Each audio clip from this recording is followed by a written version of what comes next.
மணப்பெண்ணின் பிரத்யேகமான திருமணம். விவாஹா தி சென்னை சில்க்ஸ். மல்லி மல்லி மல்லி மல்லி மல்லி.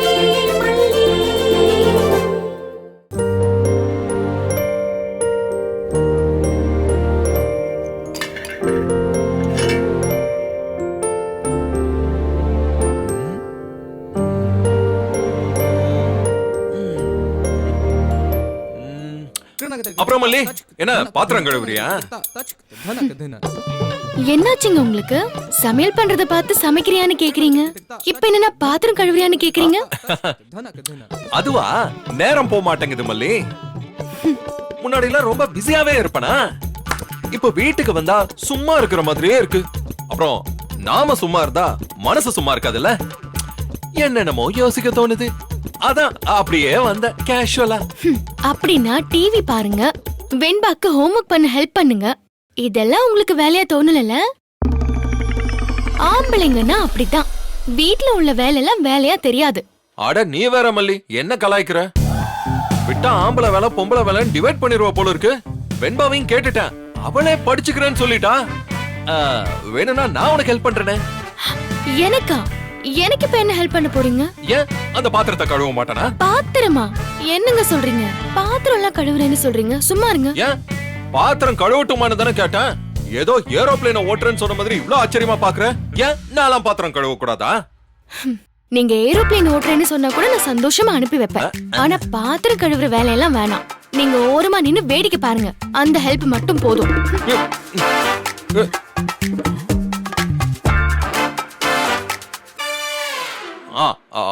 மல்லி, உனக்கு ரொம்ப ரொம்ப பிடிச்சதுன்னா எதை சொல்லுவ? என்ன அப்படி பாக்குற?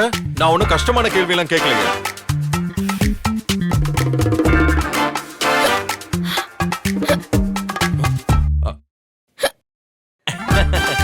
பாத்தியா, நீ ஏதோ மறைக்கிற. ஆமா மல்லி, உனக்கு ஏதோ பெருசா ஆசை இருக்கு. ஆனா இப்ப நீ மறைக்கிறதுனாலதான் உனக்கு விக்கல் வருது. தண்ணி தண்ணி எங்க இருக்கு? மல்லி மல்லி மல்லி மல்லி மல்லி மல்லி, குடி குடி குடி குடி குடி குடி. அதெல்லாம் பரவாயில்ல, நான் குடுக்கறேன், நீ குடி.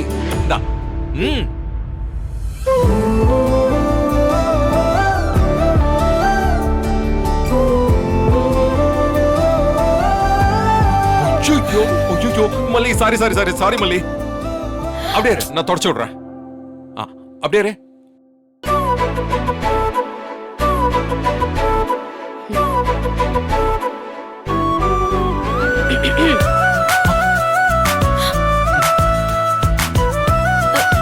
வாங்க. நீ எப்ப வந்தீங்க?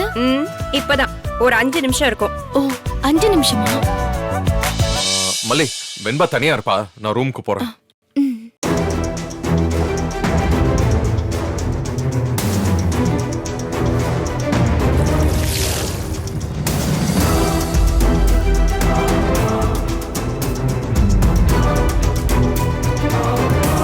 எப்படி இருக்க மல்லி? உன் மேல எனக்கு செம்ம கோபம். ஒரு போன் கூட பண்ண மாட்டேன். விடுங்க, நீ கோவப்படாதீங்க. அண்ணன் எப்படி இருக்காரு? பசங்கெல்லாம் எப்படி இருக்காங்க? போன் பேச கூட நேரமே இல்ல. எனக்கு வீட்ல வேலை பார்க்கவே நேரம் சரியா இருக்கு அண்ணி.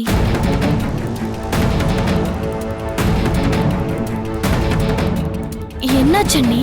என்ன ஆச்சா? நீ நல்லாவா இருக்க? உன் மனசை தொட்டு சொல்லு, நீ நல்லா இருக்கியா? ஏன் அண்ணி இப்படி கேக்குறீங்க? நீங்களே பாத்தீங்கல்ல, அவர் என்கிட்ட அன்பா தானே இருக்காரு. நான் நிஜமாதான் சொல்றேன். இப்ப நான் ரொம்ப நாளைக்கு அப்புறமா, இல்ல ரொம்ப மாசத்துக்கு அப்புறமா கொஞ்சம் நிம்மதியா இருக்கேன்னு சொல்லணும். மனசாட்சியை அடகு வச்சுட்டு பேசாத மல்லி.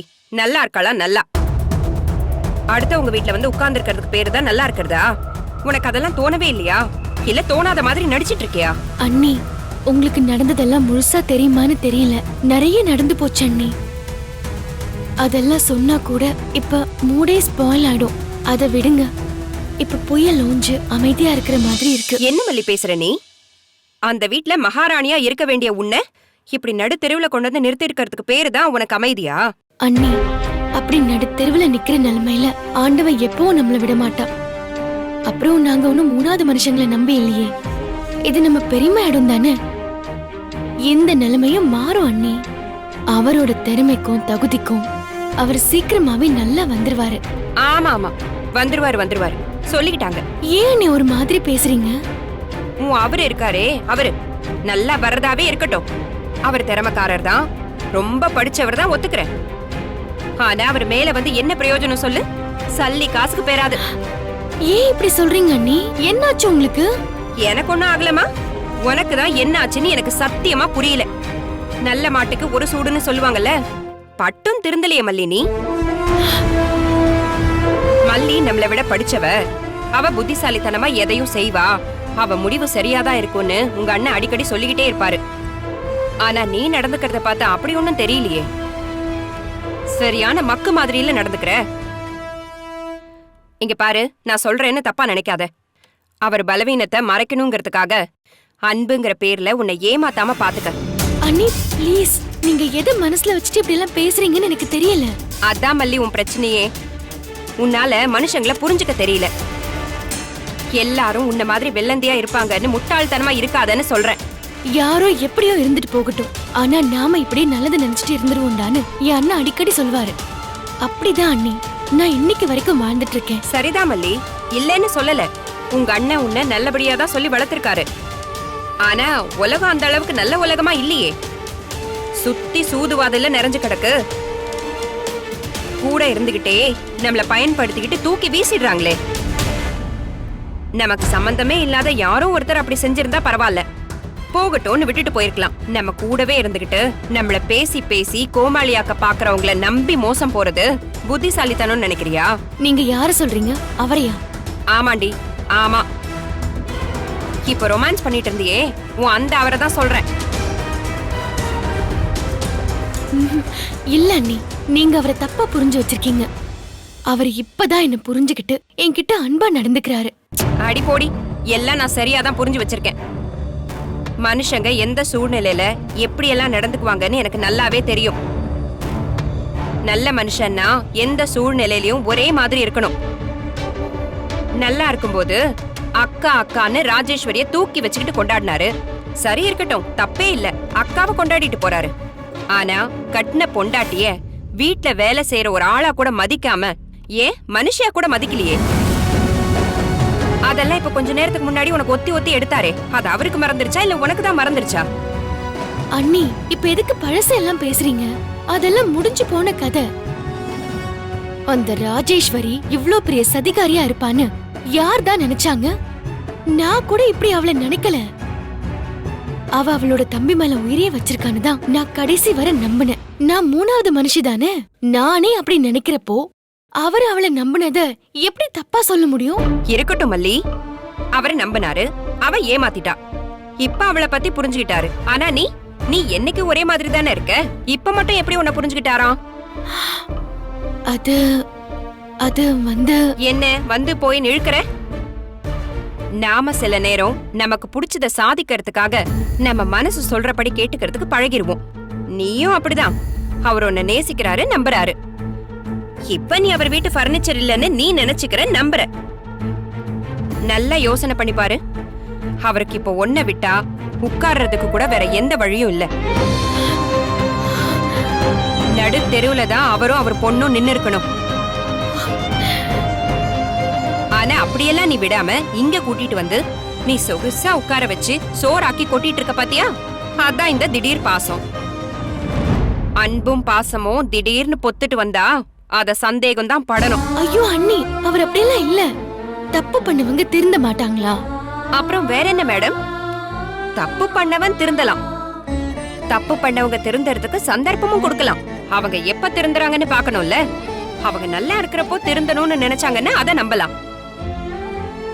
அவங்க அடிபட்டு மிதிப்பட்டு யாரும் இல்லாம இருக்கிறப்ப வேற வழியே இல்லாம திருந்தணும்னு நினைச்சாங்கன்னா அதுக்கு பேரு சந்தர்ப்பவாதம்.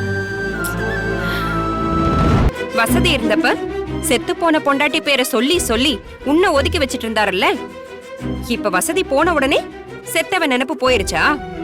எல்லாம் நடிப்பு. ஒன்னு சொல்றேன் கேட்டுக்க, கெட்டவங்கள கூட நம்பிரலாம். காலம் போக போக ஒரு கட்டத்துல திருந்திருவாங்க. ஆனா இந்த மாதிரி சந்தர்ப்பவாதிகளை மட்டும் நம்பவே கூடாது மல்லி.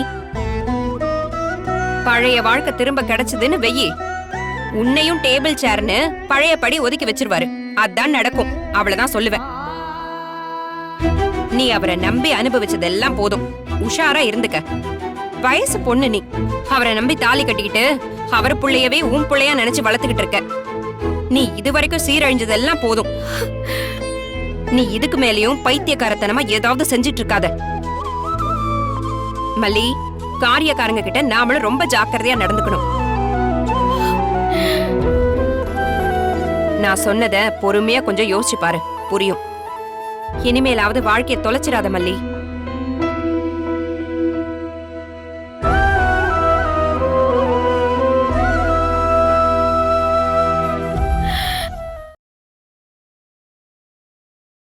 இந்த வீடியோ உங்களுக்கு பிடிச்சிருந்தா லைக் பண்ணுங்க, ஷேர் பண்ணுங்க, காமெண்ட் பண்ணுங்க. மறக்காம சரிகமா டிவி ஷோஸ் தமிழுக்கு சப்ஸ்கிரைப் பண்ணுங்க.